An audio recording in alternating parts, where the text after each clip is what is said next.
Hello everyone, my name is Robert Hayes. I'm just an ordinary father, a man who once thought he knew his son inside out. But life has a strange way of showing us that even the people we raise, the ones we love most, can still carry storms we never saw coming. Before I begin, I just want to say, if you believe stories like this can help open hearts, heal families, or make someone out there feel a little less alone, please make sure to subscribe, like, and share this video. Your support helps voices like mine, voices of fathers, mothers, and families who have lived through pain, to be heard. Now let me take you back to the day that changed my life forever. It was a Sunday morning, the kind of morning that should have been peaceful. The sun was out, the coffee was brewing, and the air was filled with the quiet hum of routine. My son, Ethan, was 17. A senior in high school, smart kid, too smart for his own good, sometimes, but lately we'd been different. I couldn't remember the last time we had a proper conversation that didn't end in silence or shouting. He'd lock himself in his room, headphones blasting, eyes glued to that glowing phone screen. I'd stand outside the door sometimes, hand half, raised to knock, and then I'd stop myself. Because in my mind I thought, he's just being a teenager. I thought he needed space. I thought he didn't want me around. But I was wrong. That morning he came down for breakfast, messy hair, hooded sweatshirt, eyes tired. I tried to joke with him. "Hey, champ, you alive in there? Thought your mom was gonna send a rescue team." He didn't laugh. He just looked at me and said, "Why do you even care?" The words hit harder than I let on.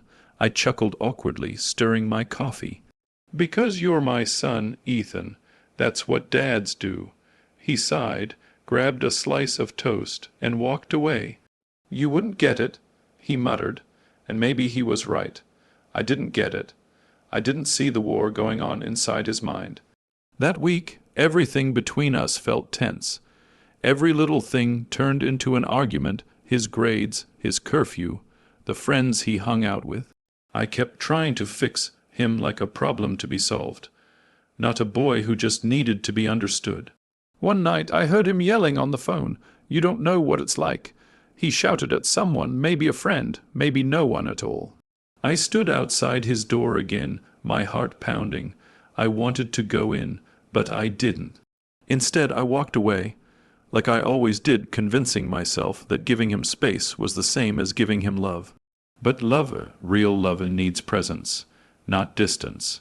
The next evening we had our worst fight.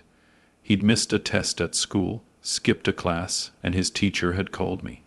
I confronted him the moment he came home. "Where were you, Ethan?" "Out." "Out where?" "Just out, Dad. Why do you even care?" "Because you're throwing your future away," I snapped. "Do you think this is a game?" He dropped his backpack on the floor. "You only care about my grades, not me." "That's not true." "Then prove it," he shouted. "You never listen, you don't even try." I remember slamming my hand on the table. "Enough, I'm your father, you don't talk to me like that." And that's when he said it. The words that would haunt me for the rest of my life. "I hate you."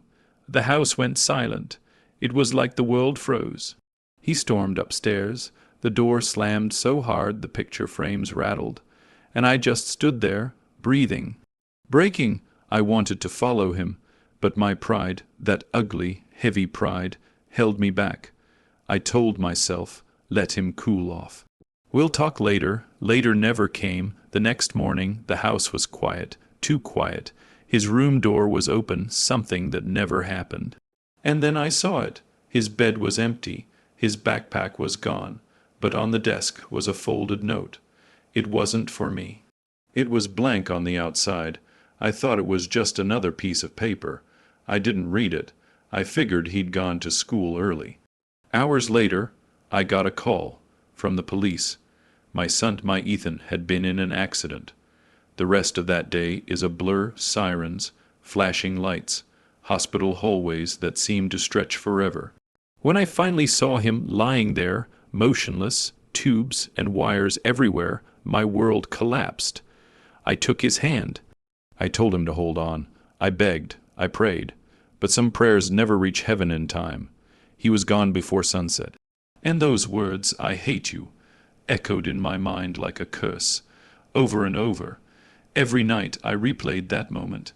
Every morning I woke up hoping it was just a nightmare, but it wasn't. I buried my only son with the weight of those 3 words crushing my chest. Days turned into weeks. The house was empty, his room untouched. I couldn't bring myself to go in there. Not yet until one night I did. The air still smelled like him, that mix of cologne and laundry detergent. His clothes were scattered, his posters still up. And then I saw it, his journal. It was lying under his pillow.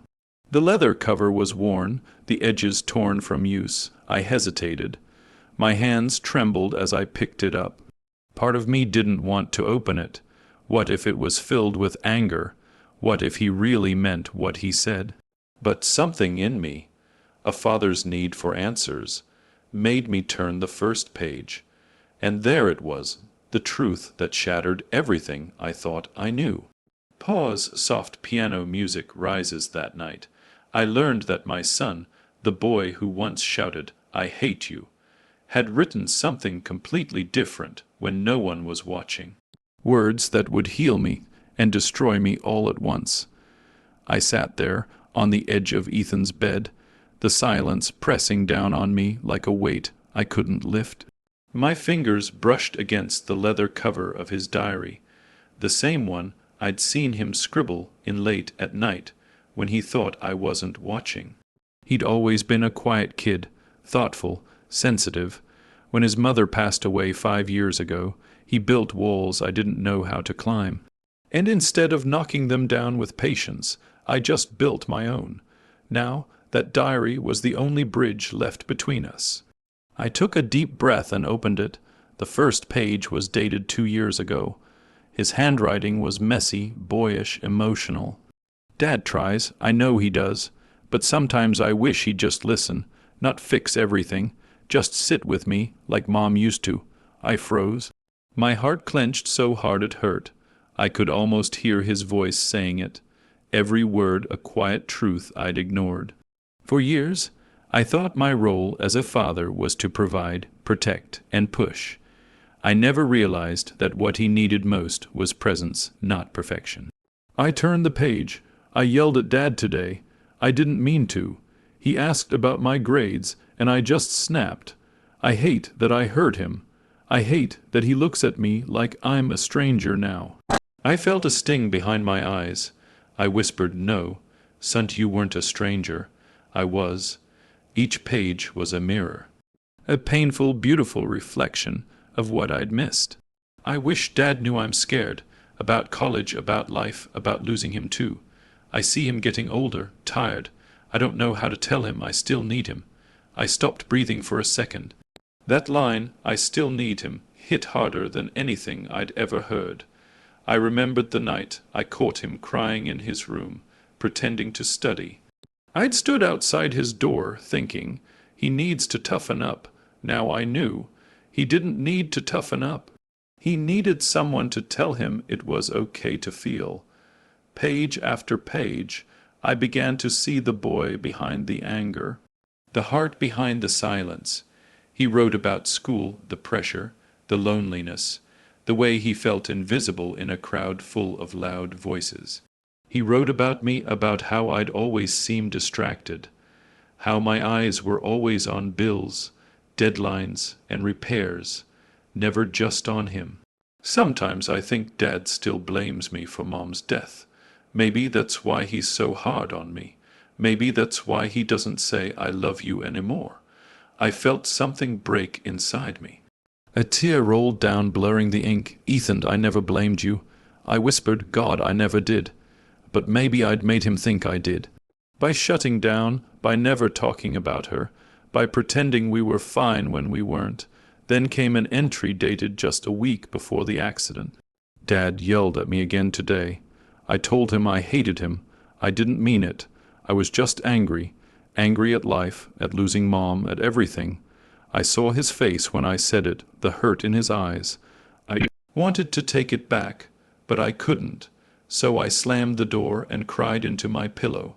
My vision blurred. The words swam on the page. If anything ever happens to me, I hope he knows I never hated him. I just didn't know how to talk to him. I hope he knows I love him even if I couldn't say it out loud. That's when I lost it. Completely, I clutched the diary to my chest and broke down. Years of silence, guilt, and pride poured out all at once. The kind of cry that doesn't make a sound, the one that shakes your soul. I don't remember how long I sat there. Minutes, hours, maybe both. When I finally looked up, the light through the window had changed. The sun was setting, painting his room in shades of gold and orange. For a second, I imagined him sitting there beside me, smiling shyly, saying, "Hey, Dad, it's okay." And I realized maybe it was. Maybe forgiveness didn't need to be spoken to be real. Maybe it just needed to be understood. I turned to the last few pages. They were filled with dreams, college plans, song lyrics, and random thoughts. I want to be someone who makes Dad proud. I know I mess up a lot, but I'm trying. I just wish he'd see that. I traced those words with my fingers, because that's all any child really wants, for their parent to see them. To be noticed, to be understood, to be loved without conditions, and I realized I'd been so busy trying to make him become something that I forgot to appreciate who he already was. That night I sat in his room for hours, reading every word, every scribble, every drawing in the margins. It was like hearing his voice again, a voice I thought I'd lost forever. And somewhere between the pages, I found something I didn't expect, peace. Not the kind that erases pain, but the kind that accepts it. Because now, I knew that my son didn't die hating me. He died loving me, quietly, deeply, painfully, just like I loved him. After I finished the diary, I placed it back under his pillow. Then I sat down and spoke to him out loud, like he was still there. "I heard you this time, Ethan," I said softly. "I'm listening now. I'll keep listening, every day." The wind brushed through the open window, rustling the pages. For a brief moment, I swear I felt him there, his warmth, his presence. Maybe it was just the air. Maybe it was something more. But I knew one thing for sure. He had spoken to me, through those pages, through his heart. In the days that followed, I started living differently. I began writing letters to him, not because he could read them, but because I needed to answer. I told him about my day, about the memories that came and went, about how proud I was proud of the boy he was becoming. And in those letters I started healing. It's strange, we spend so much of our lives trying to teach our children lessons, and in the end, they're the ones who teach us. I learned that love unspoken is love unfinished, that silence can build walls higher than anger ever could, and that "I love you" is something you should never save for tomorrow, because tomorrow isn't promised. That night I took one last look at his diary and whispered, "Thank you, son. You gave me your last words twice, once in anger and once in love, and it's the second ones I'll hold on to." As I turned off the light, I realized something. The story wasn't over, not really, because his words were still here. And maybe, just maybe, they were meant to reach more than just me. Maybe they were meant for other fathers, other sons who still have time to say what we never did. It had been 3 months since I found Ethan's diary. 3 months since those pages opened a window into the heart I thought I'd lost forever. Every night since then, I found myself returning to his room, not to cry, but to talk. To listen, to feel close again. But that night I brought something with me.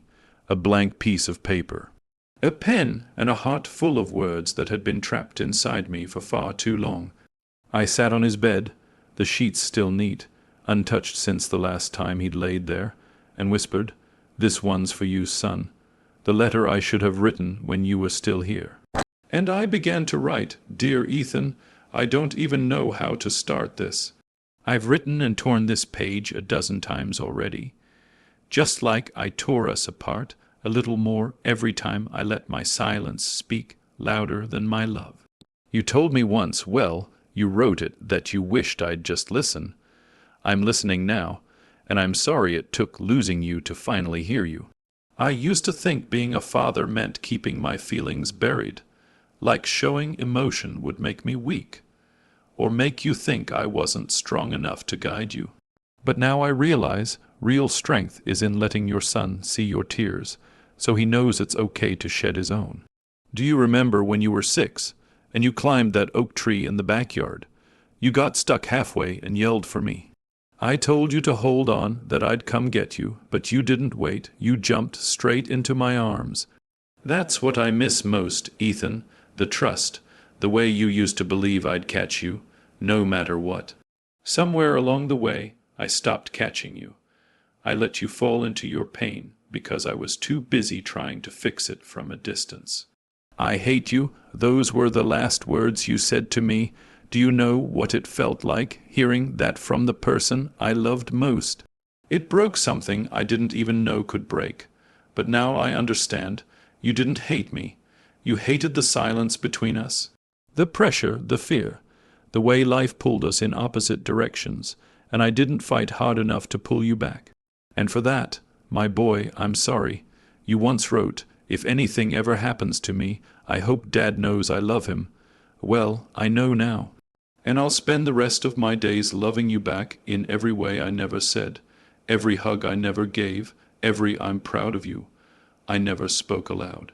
I wish I could go back to one of those quiet evenings, the kind where you'd sit on the couch with your headphones, half smiling at your phone, and instead of scolding you, I'd just sit beside you. I'd ask what you were listening to.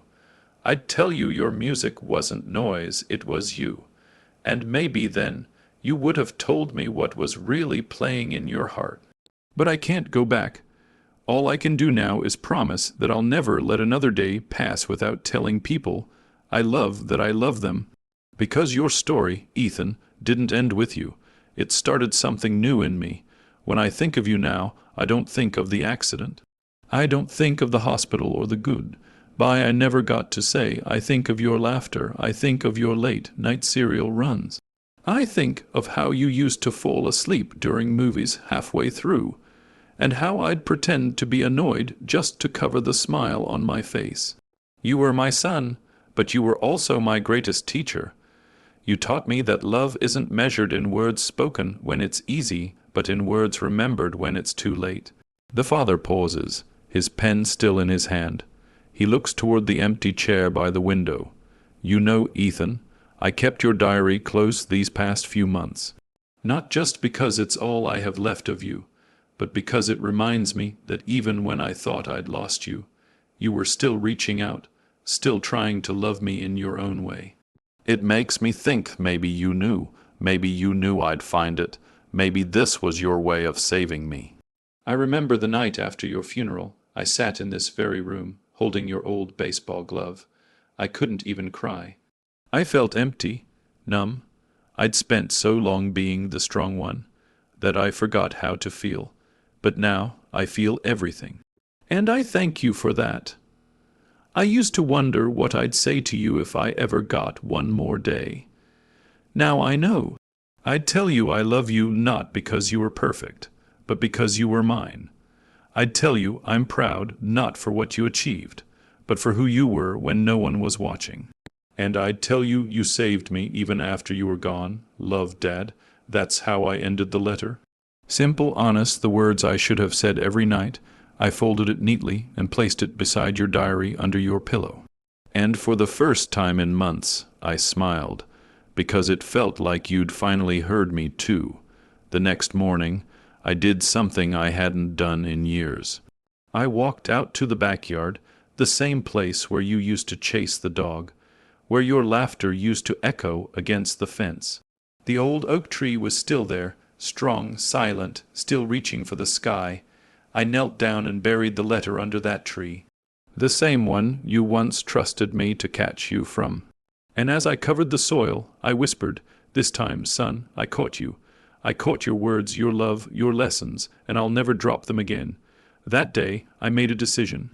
I started volunteering at the local youth center, talking to kids like you, kids who feel unheard, kids who just need someone to listen.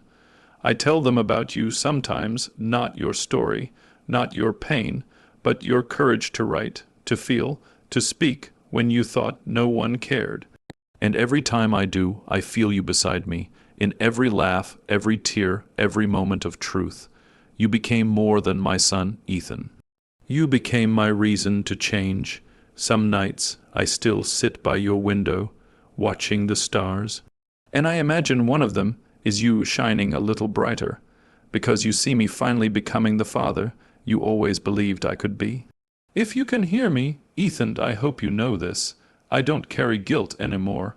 I carry gratitude, because your last words to me weren't "I hate you."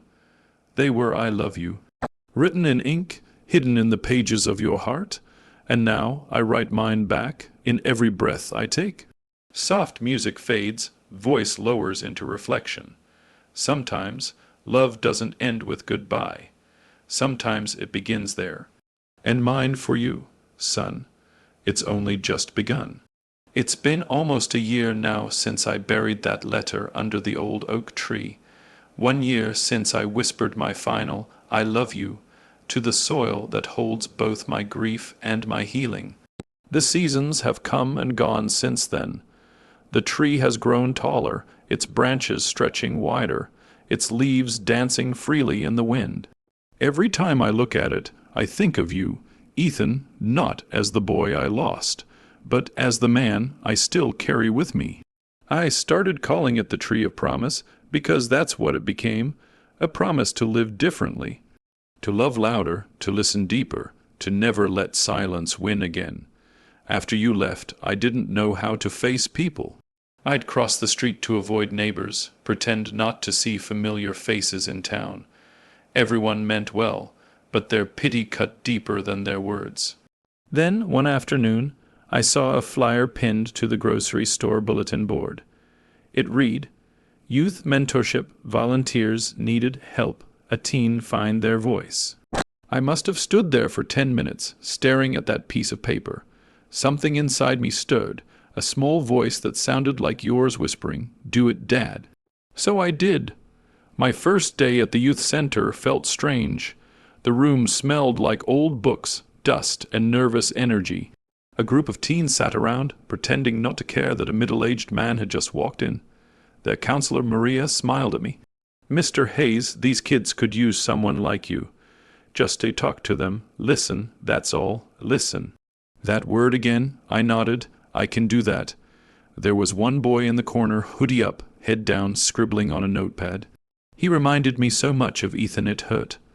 After a while, I walked over and sat beside him. "Hey, mind if I sit here?" He shrugged. "Free country," I smiled. "What are you writing?" "Nothing," he muttered. "Nothing looks like a lot of something," I said softly. He glanced at me, suspicious. "You a therapist or something?" "No, just a dad." That made him look up, just for a second. And in that second, I saw the same storm behind his eyes that I used to see in Ethan's. His name was Liam. 16, troubled, angry, smart. He reminded me of all the things I didn't understand about my son until it was too late. So I made it my quiet mission to listen to him the way I wish I'd listened to Ethan. Week after week, we talked. Well, mostly he talked, and I listened. About school, about his parents, about the noise inside his head. He said once, "Adults always tell me to calm down, but no one ever asks why I'm mad in the first place." I nodded and said, "You're right. Anger's just pain in disguise. It doesn't go away until someone helps you unpack it." He stared at me for a long time, then whispered, "No one ever said that before." That night, I sat under the Tree of Promise and told Ethan about Liam. "Your story is helping someone, son," I said quietly. Even now, and for the first time, the grief didn't sting. It warmed me. Over the months, more kids started opening up, shyly at first, then like floodgates breaking open. I wasn't some miracle worker. I was just there, present, listening. Maria once told me, "You have a way of making them feel safe." I smiled and said, "I think that's because I know what it feels like when someone doesn't."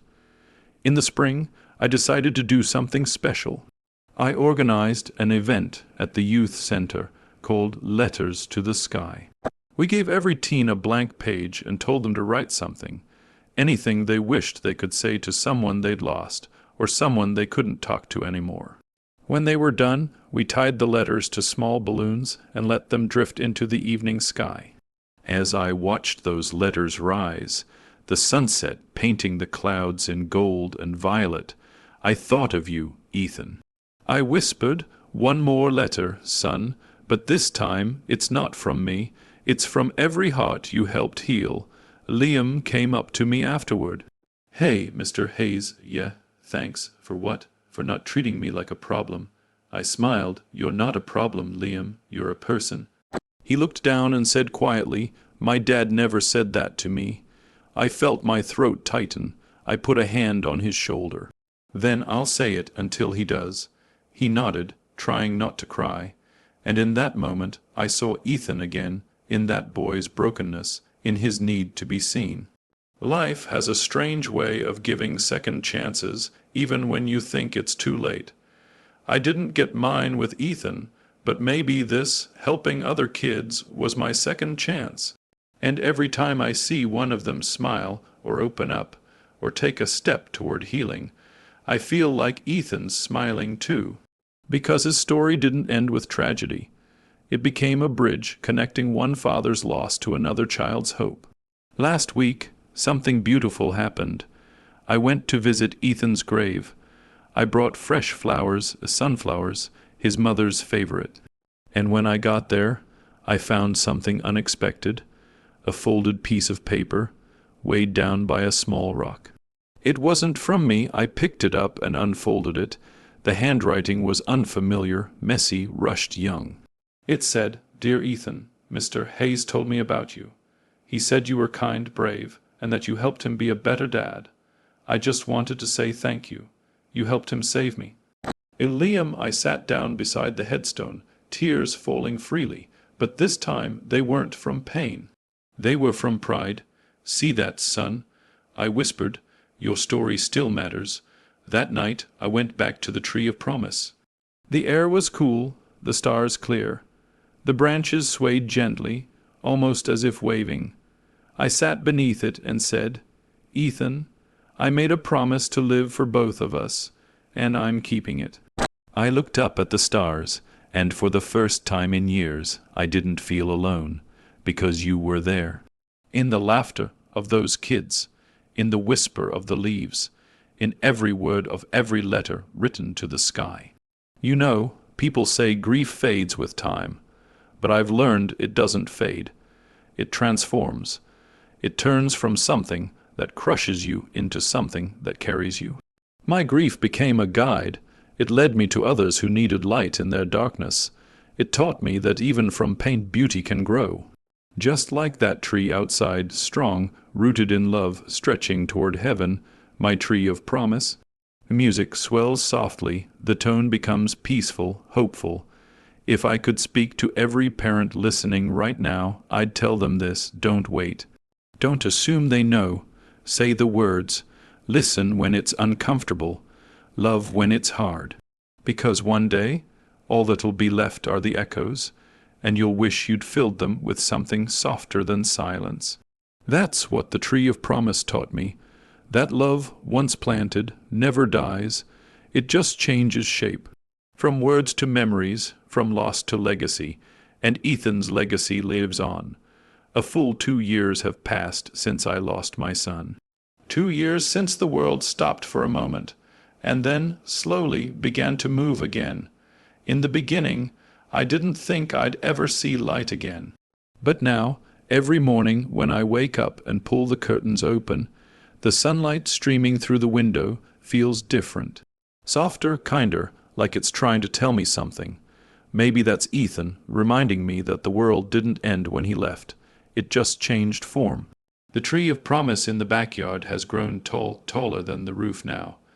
Its branches are thick, its leaves full, whispering in the wind like a gentle hymn. Under that tree lie the letter I wrote, the tears I shed, and the promises I made. And now, under that same shade, something new is growing. Small hands planted it, the hands of the kids from the youth center. Each one brought a little sapling, a flower, or a stone with their name carved into it. We turned the place into a small memorial garden, the light beyond the tree, a place where people could come, sit, and write letters they never sent. A place to remember, to forgive, to heal. When I told Maria, the youth center director, what I wanted to call it, she smiled and said, "That's beautiful, Robert. Why that name?" I told her, because I've learned that love doesn't end when life does. It just moves beyond like light passing through leaves. It still reaches you. You just have to look for it differently. The opening ceremony wasn't big, just a few parents, a few kids, some candles, and the sound of wind rustling through the branches. Liam was there too, standing beside me, taller now, calmer, smiling more. He read a short note aloud, one he'd written for the event. "Sometimes the people we lose leave lessons behind. Mr. Hayes taught me that silence doesn't mean you have nothing to say. Sometimes it means you're still learning how to listen." I think Ethan taught him that too. His voice broke on the last sentence. "And mine did too, when I hugged him afterward. Because in that moment I realized something. My son hadn't just left a story. He left a ripple, and that ripple had turned into a wave that touched lives far beyond what either of us could have imagined."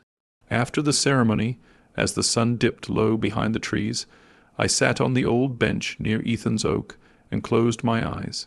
For a long time I just listened to the laughter of the kids, to the soft hum of evening crickets, to the peaceful rhythm of life. Then I whispered, "We did it, son." The wind brushed against my face, soft, warm, and I smiled, because I felt him there. That night I did something I hadn't done in years. I went through our old photo albums. There he was, a little boy with a missing tooth, holding up a paper airplane, a preteen with messy hair, wearing a superhero cape he'd refused to take off for a week. A teenager, serious-faced, kind, died, standing beside me at the fishing dock. For the first time in a long time, I didn't cry looking at those photos. I laughed because grief had finally loosened its grip enough to let joy breathe again. A few weeks later, Maria asked me to give a talk at the youth center for parents who were struggling to connect with their teens. I was nervous. Public speaking was never my thing, but I knew I had to do it for Ethan, and for every father like me who thought they had more time. When I stepped up to the microphone, the room was quiet. Parents sitting shoulder to shoulder, eyes weary but hopeful. I began 2 years ago. My son's last words to me were, "I hate you," but his diary said otherwise. The room fell still. I took a deep breath and continued. "I used to think those 3 words were the end of our story, but they weren't. They were just a pause, a space between the hurt we carried and the love we forgot to say out loud." I told them about the diary, about the letter, about the tree of promise. And when I finished, I said, "Love doesn't vanish with distance.